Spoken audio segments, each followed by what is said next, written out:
राय जी के पास। राय साहब, एक ज़माना हुआ करता था जब दुनिया 2 ध्रुव में बटी हुई थी, तो दोनों एक-दूसरे को बैलेंस करते थे, सोवियत संघ लॉबी और अमेरिका लॉबी। और उस बीच से एक तीसरी दुनिया के भी लोग आए, नॉन अलाइन्ड मूवमेंट आया। लेकिन कालांतर में चल कर के दुनिया एकांगी हो गया, और एकांगी होने का अपना असर ये हुआ कि नॉन अलाइन्ड मूवमेंट को भी इन्होंने खत्म कर दिया। तो जो तीसरी दुनिया के अपना देश थे, ये लोग तो एक तरीके से अनाथ हो गए। ये मजबूर हैं आईएमएफ के पास जाने के लिए, या ऐसे तमाम बड़े देशों से ऋण लेकर के अपनी आर्थिकी को सुधार करने के लिए ये लोग विवश हो जाते हैं। और वहां का जो शर्तें आती हैं, उन शर्तों में इनके हितों का संरक्षण नहीं होता है। तीसरी दुनिया के देश अमूमन कृषि प्रधान देश हैं। यहाँ पर कृषि अर्थव्यवस्था चलती है, और उसी को न लेकर के यहाँ जो भी बाहर से लोग लेन देंगे, विस्तार होगा, क्या होगा साहब, कि सड़कें बनेगी और बड़ी बड़ी गाड़ियां आएंगी और हेलीकॉप्टर आएगा और तमाम ऐशो आराम की सुविधाएं दी जाएंगी, जिसके चलते हमको लग रहा है कि उसी के चलते लंका का यह जो विद्रोह हुआ 2022 में, शायद उसी की अपना पुनरावृत्ति थी। और उसमें भी आप उठा करके यहाँ भी देखिए तो एक कारपोरेट विशेष को लेकर के पूरी की पूरी सरकार उसको प्रमोट करने में लग जाती है, और उसके आर्थिक विकास को देश का आर्थिक विकास जोड़ती है, जबकि देश में नौकरी नहीं है, सब नहीं है। तो आप ऐसी हालत में, यह जो लंका से आया है, आप इसको कृषि अर्थव्यवस्था के संदर्भ में खास करके अपने भारत में भी 1 साल तक लगातार किसानों ने संघर्ष किया, आंदोलन किया, अपना सत्याग्रह किया, और उनको किन किन संकटों से जूझना पड़ा। और यहाँ वैचारिकी का भी चूंकि विचार रहेगा, तो फिर इन लोगों की दाल नहीं करेगी, तो विचारों के हनन के लिए उसके ऊपर ये दमन चक्र चलाया जाता है। तो ऐसी हालत में यह जो चुनौती दिया है, खास करके अपने लंका के राष्ट्रपति ने, इतना हम तो इसका साहस नहीं कहेंगे।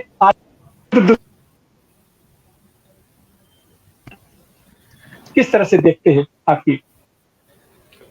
सबसे पहली बात तो ये है कि जो आपने बैठक की शुरुआत में ही कही थी कि कहा जा रहा था कि इतिहास का अंत हो गया, विचारों का अंत हो गया। तो इतिहास का ना अंत हुआ, ना विचारों का अंत हुआ, और उदाहरण के ऊपर उदाहरण आपको मिलने लगे सोवियत यूनियन के जाने के बाद भी। बदल रही है दुनिया, और हम मार्क्स की बात नहीं कहते हैं, हम बुद्ध की धरती से आते हैं। मैं बिहार का रहने वाला हूँ। बुद्ध ने तो कहा था कि प्रतिक्षण, एक क्षण पहले जो रविंद्र राय थे वो अगले क्षण में नहीं है, हमें बदलाव हो चुका है, तो दुनिया तो बदलेगी। वो आईएमएफ नहीं रोक सकता है, ना वर्ल्ड बैंक रोक सकता है। हाँ, वो अपनी पूरी ताकत लगाएंगे। और हमें बहुत खुश भी नहीं होना चाहिए कि अभी श्रीलंका के राष्ट्रपति जो हमारे नौजवान साथी बन गए हैं, इतना आसान नहीं है।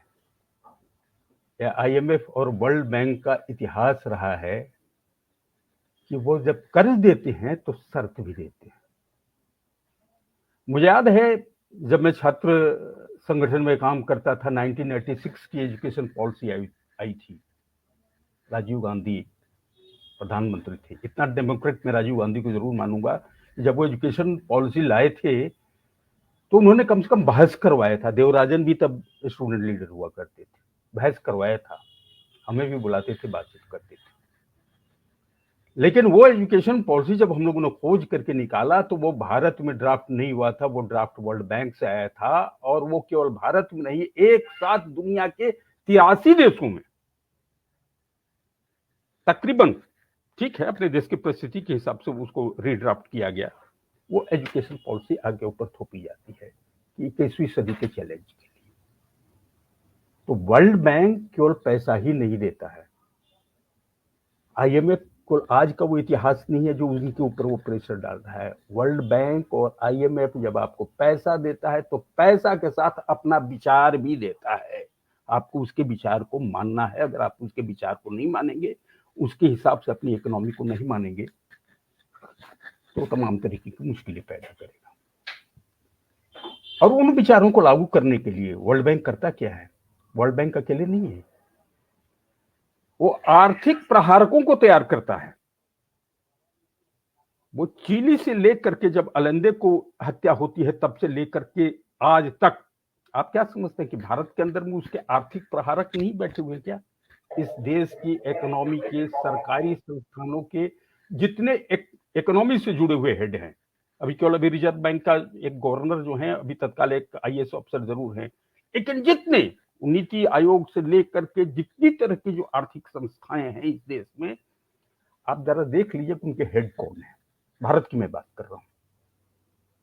ये सब के सब मैक्सिमम, अब मैं नाम नहीं लेकर के अभी कहना चाहूंगा, मैक्सिमम एक दो अपवाद हो सकते हैं, they are all product of Chicago school of economics.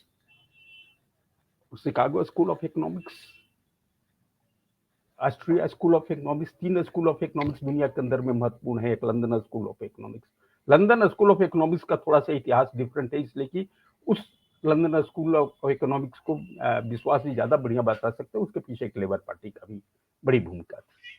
लेकिन ये जो स्कूल से निकले हुए जो ग्रेजुएट होते हैं, जो दुनिया के हर थर्ड वर्ल्ड कंट्रीज ही नहीं, वहां के देशों के ऊपर उनको थोपा जाता है और वहां के अर्थतंत्र को चलाने के लिए, अर्थतंत्र के ऊपर अपनी सरकार की नीति। आपको लगता है कि प्रधानमंत्री महोदय जिस देश की आर्थिक नीति तय करते हैं, प्रधानमंत्री को मालूम था कि ये जो नारा दे दिए पूरे देश के अंदर में क्या स्मार्ट सिटी बनाएंगे, स्मार्ट हर चीज स्मार्ट करेंगे, ये कौन बनाया था स्मार्ट सिटी की परिकल्पना? अपने ही देश के अंदर में देख लीजिए। 2008 में अमेरिका के अंदर में मंदी आती, शुरुआत वहां से होती है, वो रिटेल सेक्टर के अंदर में होती है, और अपनी मंदी को खत्म करने के लिए स्मार्ट सिटी की जो है योजना पूरे दुनिया को समझाते हैं कि दुनिया को स्मार्ट बनाना है। वर्ल्ड बैंक खोल देता है अपना पूंजी, पैसे लो, कर्ज लो और शहर के एक हिस्से को स्मार्ट बना दो, तुम खर्च करो, बाकी तो तुमको लौटना नहीं पड़ेगा। ये एक बहुत बड़ी बात अभी श्रीलंका के राष्ट्रपति ने जो किया, उसने डायरेक्टली सीधे चैलेंज किया, और ये शायद एक कम्युनिस्ट ही कर सकता था, सीधा चैलेंज कि हम आपकी शर्तों को मानेंगे नहीं। अब क्या होगा नहीं होगा कल आने वाले दिनों के अंदर में, इतना मैं पहले ही कह रहा हूं कि इतना आसान नहीं है ये, वो बैठेंगे नहीं, वो ताकतवर लोग हैं। लेकिन उसके बावजूद भी ये जो चेंजेस दुनिया के अंदर में, जो लोग कह रहे थे कि इतिहास का अंत हो गया, लेकिन चेंज तो हो रहा है। बांग्लादेश के अंदर में भी चेंज हुआ, ज्यादा अथॉरिटेरियन हुआ तो बांग्लादेश के अंदर में चेंज हुआ, लेकिन बांग्लादेश के चेंज में और श्रीलंका के चेंज के अंदर जो अंतर है, उस अंतर को भी देखना पड़ेगा। बदलाव वहां होता है तो वहां की मिलिट्री मजबूत हो जाती है। श्रीलंका, अभी बांग्लादेश की मिलिट्री सबसे ज्यादा मजबूत हो गई। मिलिट्री के हाथों के अंदर में जो है वो कई तरह की चीजें जो है वो चली जा रही है। वो क्या होगा कल, हो सकता है कि वो उनकी हालत बांग्लादेश की कहीं वही ना हो जाए जो हमारे बगल के बैठे हुए हमारे भाई पाकिस्तान के अंदर में जो हुई है। लेकिन जो श्रीलंका का चेंज है, वो चेंज होता है, आंदोलन होता है, वोट के द्वारा चेंज होता है, और पूरे डेमोक्रेसी में विश्वास करता है कि वो जो ही वोट के अंदर में चेंज आता है, कम्युनिस्ट होने के बावजूद भी कहता है कि हम चुनाव करवाएंगे, पार्लियामेंट का चुनाव करवाएंगे। तो चेंजेस होते हैं, लेकिन चेंजेस के अंदर में भी जो फर्क है, उस फर्क को भी हमें देखना चाहिए। अब भारत के अंदर में एक दूसरी हाय तौबा मच गई है कि कहीं ये भारत विरोधी तो नहीं है, हो रही है तो भारत विरोधी तो नहीं है, ये प्रो चाइना है और भारत विरोधी है। तो अभी थोड़ी देर पहले मैं एक यहाँ पर पटना के अंदर में एक मीटिंग हो रही थी, इसी पर चर्चा हो रही थी कि अरे, तो मैंने अडानी के खिलाफ में उसने स्टेटमेंट दे दिया कि हम अडानी के पोर्ट को नहीं चलने देंगे, अडानी के नहीं चलने देंगे। अब यहाँ पर ये चिल्लाने लगी तो भारत का विरोध हो गया। अडानी जब पकड़ा गया था जालसाजी के अंदर में, वो सेल वाला जो मामला हुआ था, जो वहां का रिपोर्ट आया अमेरिका से ही, वो रिपोर्ट आया और भारत के अंदर में उसका जब भांडा फूटने लगा, हमारे प्रधानमंत्री खड़े होंगे, अरे ये तो भारत का सवाल है। अडानी भी खड़ा हो गया कि भारत के खिलाफ में हो रहा है। अरे अडानी, ये भारत कोई क्या है? ये अडानी और अंबानी की पुश्तैनी अमानत है क्या? ये बड़े पूंजीपतियों क्या भारत है? अडानी के ऊपर चोट हो गया, अडानी को घाटा हो गया, एक बड़े कॉर्पोरेट को घाटा हो गया, जो कि बी टीम है ये साम्राज्यवाद की, ये लोग उनके पुछलने हैं। भारत का मतलब अडानी नहीं होता है, भारत 140 करोड़ लोगों का देश है। तो यह एक हमें एक आशा की किरण निश्चित तौर पर ये दिखाता है, लेकिन हमें सचेत रहने की भी जरूरत है। बदलाव दुनिया के उन्हीं देशों के अंदर में नहीं, नेपाल के अंदर में बदलाव हो गया, तमाम कठिनाइयों के बावजूद भी वहां पर एक डेमोक्रेटिक सरकार चल रही है। बात जरूर है कि 16 साल के अंदर में 8 प्रधानमंत्री बने। तो नए तरीके की जब व्यवस्था आती है तो एक ट्रांजिशन और संक्रमण का पीरियड होता है, संक्रमण के पीरियड के अंदर में ये सब कठिनाई आती है।